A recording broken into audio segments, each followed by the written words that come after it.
मैंने बताया था कि ग्लाइकोलिसिस और क्रेब्स साइकिल ये दोनों को कनेक्ट करने वाला एक ब्रिज रिएक्शन था जिसको हम लोग लिंक रिएक्शन कहते थे। हमने क्या देखा था कि जैसे ग्लूकोज होता है, ठीक, ग्लूकोज टूट करके बनाता था पायरुविक एसिड, ठीक, एक ग्लूकोज टूटने से 2 पायरुविक एसिड बनता था। फिर ये पायरुविक एसिड जो होता है वो क्या बनाता है, acetyl coenzyme, acetyl coenzyme A. उसके बाद ये एसिटाइल कोएंजाइम ए यहाँ पे जो है ये एंट्री कर जा रहा है क्रेब्स साइकिल में, ठीक है। तो ये क्रेब्स साइकिल क्या है, इसके पूरी कहानी हम बताते हैं, थोड़ा सा हम समझ लें। ये क्रेब्स साइकिल से पहले क्या हुआ, पायरुविक एसिड बना, ये सारी बातें आपको पता है। पायरुविक एसिड में 3 कार्बन थे, यहाँ पे एक बार डी कार्बोक्सिलेशन हुआ, CO2 बन गया, ठीक है। 3 कार्बन से 2 कार्बन बन गया। एसिटाइल कोएंजाइम जो है वो एसिटाल्डिहाइड पहले बनता है, ठीक है, फिर कोएंजाइम ए को एक्सेप्ट करके एसिटाइल कोएंजाइम ए बन जाता है। ये 2 कार्बन का कंपाउंड है, एक बार डी कार्बोक्सिलेशन हो चुका, ऑक्सीडेटिव डी कार्बोक्सिलेशन, इसीलिए इस स्टेप का नाम दिए थे, या लिंक रिएक्शन दिए थे, या एसिटाइलेशन ऑफ उसके बाद से हमने बोला था कि D carboxylation of pyruvic acid या ब्रिज रिएक्शन, कई सारे नामों से हमने बताया था, ये प्रीवियस वीडियो आप जाकर देखिए। यहाँ पे एक बनता है NADH, ये भी बना है, ठीक है। तो this is the link reaction. ये लिंक रिएक्शन क्या करेगा, यहाँ से एंट्री किसकी हो, यहाँ से स्टार्टिंग किसकी हो रही है, क्रेब्स साइकिल, एक साइक्लिक प्रोसेस चल रहा है, एक लंबा सा प्रोसेस है, ये पूरा इसको हम लोग बोलते हैं क्रेब्स साइकिल, ठीक है। ये पूरी प्रोसेस क्रेब्स साइकिल की चल रही है यहाँ पे। अब ध्यान देने वाली बात क्या है, आप समझिएगा, ये जो क्रेब्स साइकिल की पूरी जो प्रोसेस चल रही है, ठीक है, ये पूरी की पूरी प्रोसेस माइटोकॉन्ड्रिया के मैट्रिक्स में चल रहा है, ठीक है।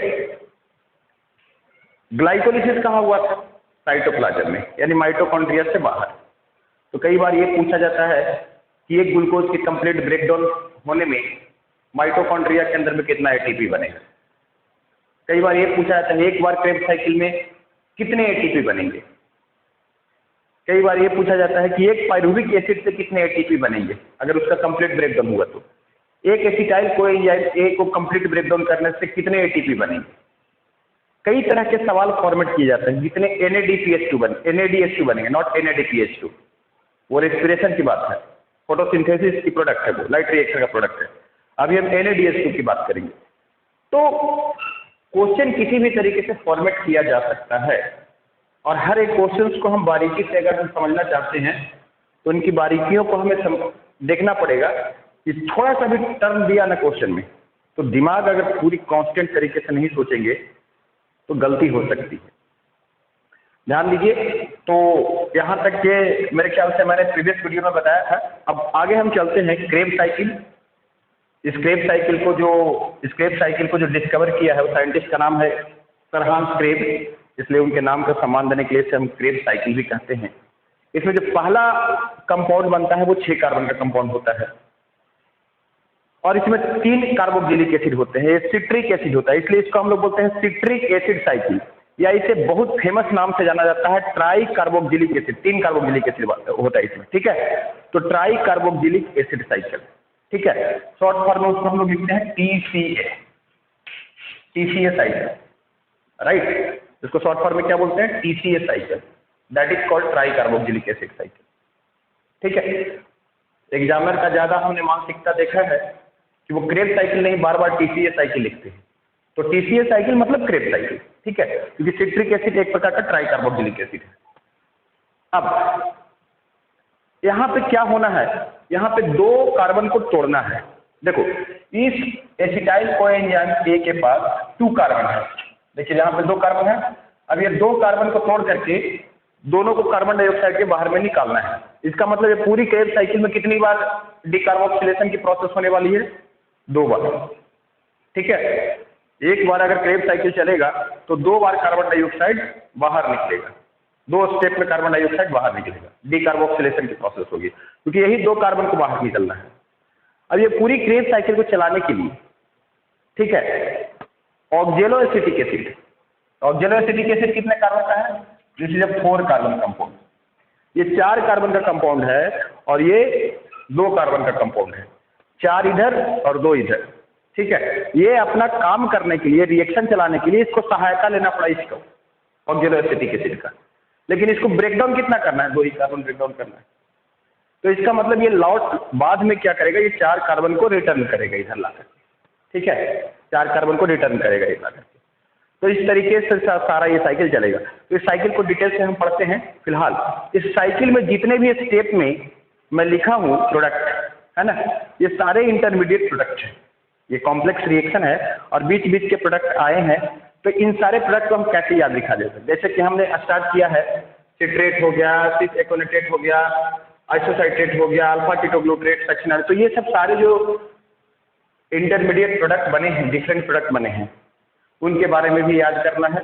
और मैं ये भी बताऊंगा कि एग्जामिनर क्या क्वेश्चन पूछेगा, एग्जामिनर की मानसिकता क्या होती है, वो कहाँ से क्वेश्चन पूछ सकता है, कौन सी स्टेप से क्वेश्चन एग्जाम में आएंगे, कौन सा स्टेप आप भूल जाओ तो कोई प्रॉब्लम नहीं है। ये ध्यान जरूर रखना है, ठीक है। तो मैं आपको बताऊंगा। पहले एक हम यहाँ पे कुछ थोड़ा सा एक ट्रिक याद कर लेते हैं। उस ट्रिक के अकॉर्डिंग हम लोग पूरे के पूरे जितने भी इस क्रेब साइकिल के इंटरमीडिएट्स बने हैं उनको हम ध्यान में रख सकते हैं, ठीक है। तो हमने ट्रिक लिखा है, हमने निमोनिक लिखा है, can I keep selling sweet for money office, ठीक है। कैन का मतलब हो गया C for citrate, I for isocitrate, ठीक है, C for citrate, I for isocitrate. अब बोले सर सिस एकोनेटेट आपने कहा मिस कर दिया। ये जो है ये एक ही स्टेप है, ये मैंने ब्रेक करके यहाँ पे दिखाया है, एक ही स्टेप। आप इस रिएक्शन को चाहो तो छोड़ दो, कोई दिक्कत नहीं, इस रिएक्शन को स्किप कर दो। बहुत सारे बुक्स में ये रिएक्शन, ये सिस एकोनेटेट दिया ही नहीं रहता है। देखो यहाँ पे दोनों जगहों पे मैं एक ही एंजाइम दिखाया हूँ, यहाँ पे भी वही एंजाइम है, यहाँ पे भी वही एंजाइम है, सेम एंजाइम है। तो ये मतलब ये एक ही स्टेप है, पर बीच में एक छोटा सा अनस्टेबल प्रोडक्ट बना है, ठीक है। तो ये इसको कोई मतलब वो आप स्किप कर दो, ठीक है, कोई मतलब इससे कोई प्रॉब्लम नहीं होने वाला है। तो इसके बाद जो मेन प्रोडक्ट है ये इंटरमीडिएट प्रोडक्ट, ठीक है। तो आपको isocitrate, chip for alpha ketoglutarate, है ना, ketoglutarate is selling succinyl coenzyme is sweet succinate या succinic acid for fumarate, money, malate, office, oxaloacetate. फिर से बोलिए, can I keep selling sweet for money office, citrate, isocitrate, alpha ketoglutarate, succinyl coenzyme is succinate, fumarate, malate and oxaloacetate या oxaloacetic acid. ये trick है। आप चाहो तो इसको ऐसे याद करो या उसको लिख करके याद करो, जिस तरीके से आपको सहूलियत हो, जिस तरीके से आपको आसान लगे, you can remember it, right. अब बात समझिए। अब हम इस क्रेब साइकिल पे आते हैं, ठीक है। तो हुआ क्या कि यहाँ पे एक कार्बन डाइऑक्साइड एक ग्लूकोज मॉलिक्यूल को तोड़ने से, कंप्लीट ब्रेकडाउन करने से, देखिए क्रेब साइकिल है एरोबिक प्रोसेस का पार्ट, ठीक है। क्रेब साइकिल हो गया या इसके आगे इलेक्ट्रॉन ट्रांसपोर्ट चेन भी चलने वाला है, तो या लिंक रिएक्शन हो गया, ये सब ऑक्सीजन के प्रेजेंस में होते हैं।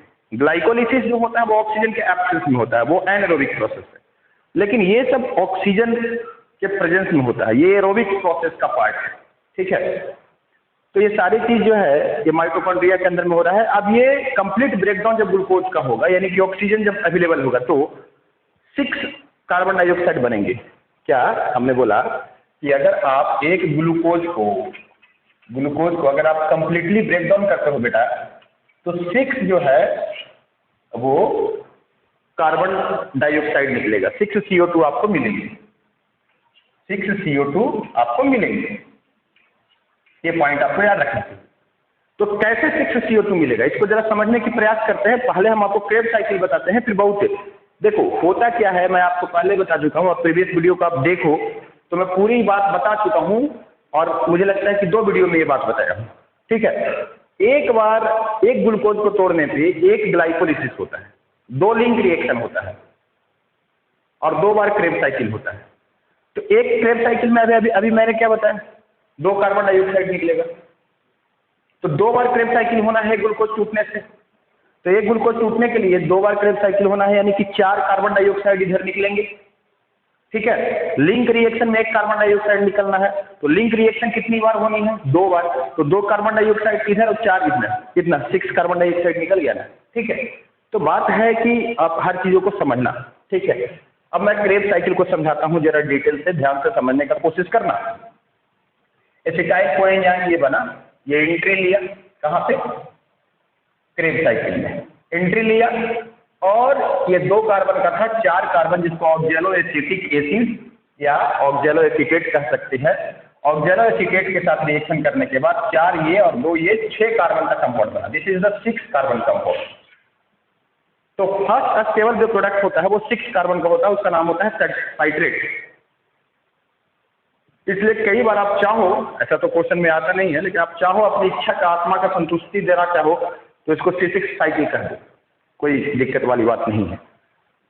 ठीक है, सिट्रेट जो है वो बन गया आइसोसाइट्रेट, बीच में एक प्रोडक्ट है ना, ये सिस एकोनेटेट या सिस एकोनेटिक एसिड को बना करके ये आइसोसाइट्रेट में कन्वर्ट हो गया।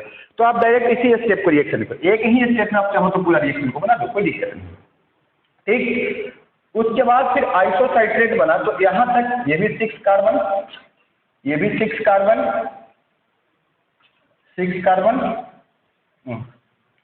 6 कार्बन, और यहां तक 6 कार्बन आया, मतलब साइट्रेट एंड देन बना आइसोसाइट्रेट, यहां तक 6 कार्बन।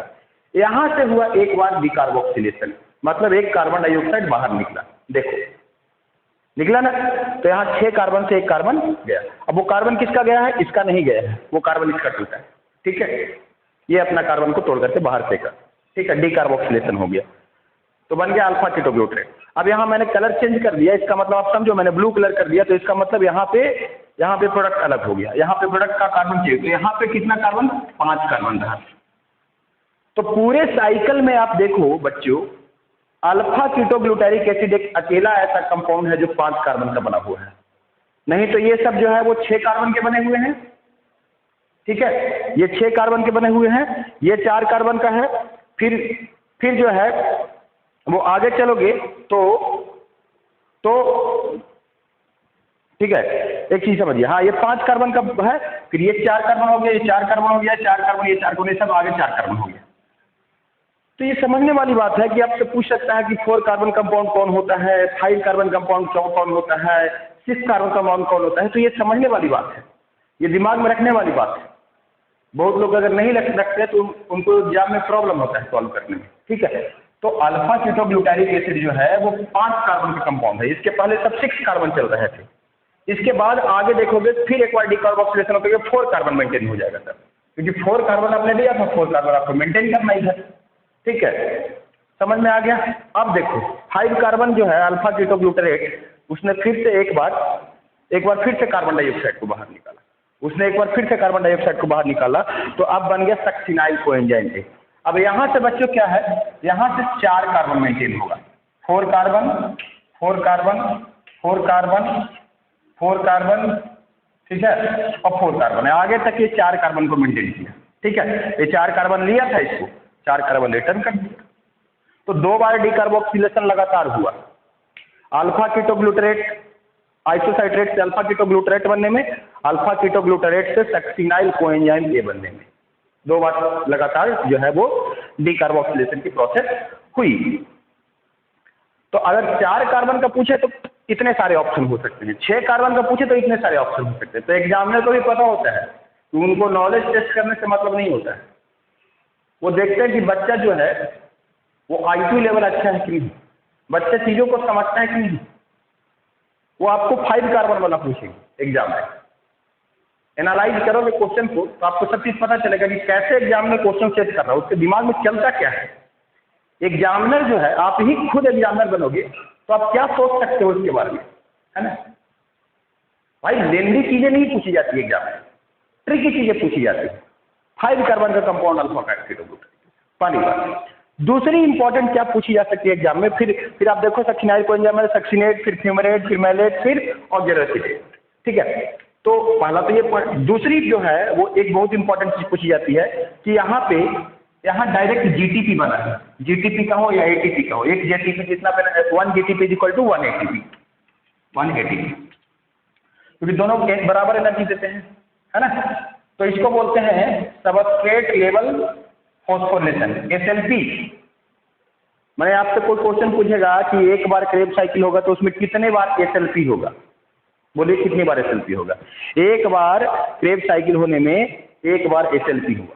देखो सबस्ट्रेट लेवल मतलब डायरेक्ट जहां एटीपी बनता है उसको हम लोग बोलते हैं substrate level phosphorylation, direct ATP. भाई एटीपी इसके अंदर में भी छिपा हुआ है, एक एनएडीएच के अंदर में 3 एटीपी होता है, एक एफएडीएच के अंदर में, एफएडीएच कहाँ बना है, इधर है ना, बनाया नहीं क्या, एफएडीएच बनाया होगा ना, मैलेट से फ्यूमरेट बनाया ना, ये देखिए, हाँ सक्सिनेट से फ्यूमरेट ये बनाया, तो यहाँ पे एफएडीएच बना ना, एफएडीएच2, तो इसमें 2 एटीपी होता है, इसको आप ब्रेक डाउन करोगे इलेक्ट्रॉन ट्रांसपोर्ट में ले जाकर के तो 2 एटीपी मिलेगा, ठीक है। यहाँ पे 3 एटीपी मिलता है एक एनएडीएच से, तो 3 बना है तो 3 मतलब 9 एटीपी बन जाए।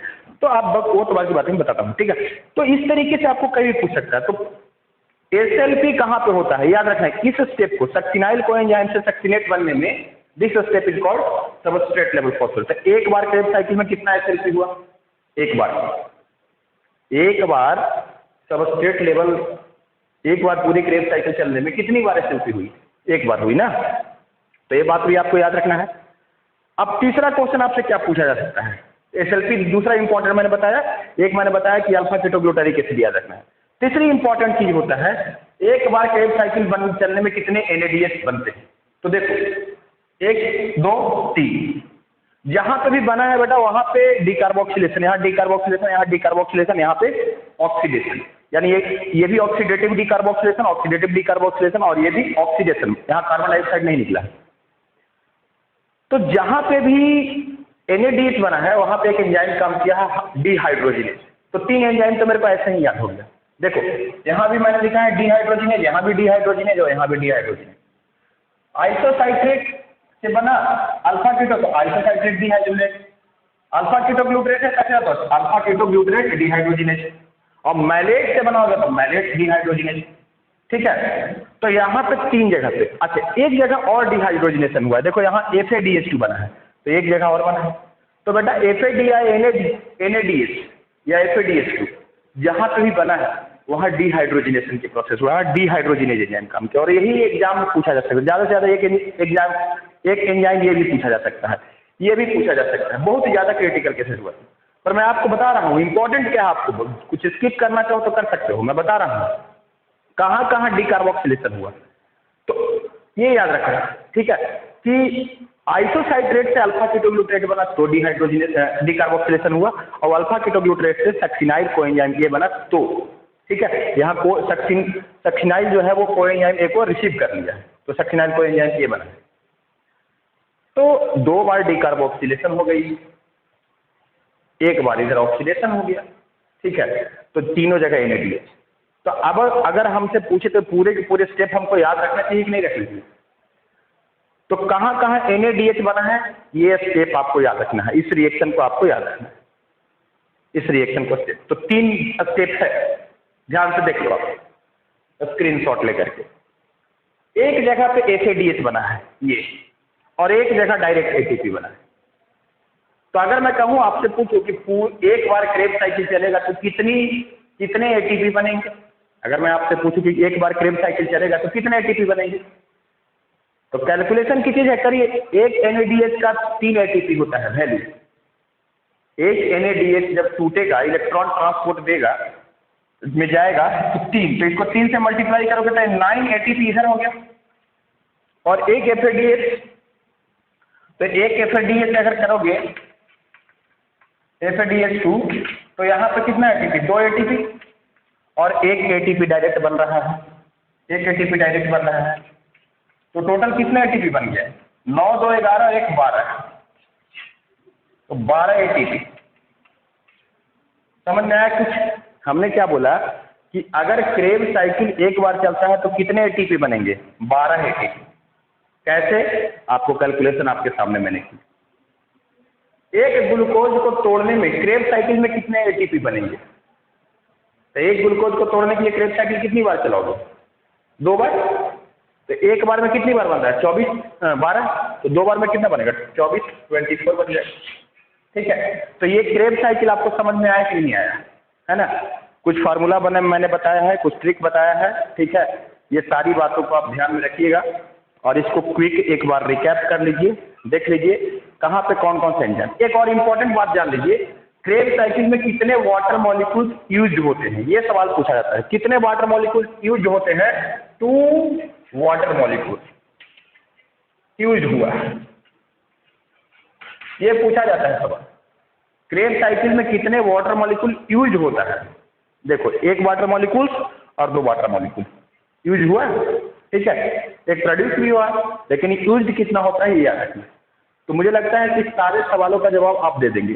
तो this is about the Krebs cycle, this was given by sir Hans Krebs, this is also called the tricarboxylic acid cycle, that is also called citric acid cycle और C6 cycle. This will takes place in the matrix of mitochondria and everything about this cycle you have to keep in your mind। ठीक है, तो मिलते हैं। SLP कितना हुआ है, कहाँ कहाँ पे को क्या हुआ है, ये सब दिमाग में बात रखिएगा। मिलते हैं अगले वीडियो में। चलिए, थैंक यू। अगले वीडियो में हम लोग पढ़ेंगे इलेक्ट्रॉन ट्रांसपोर्ट चेन के बारे में।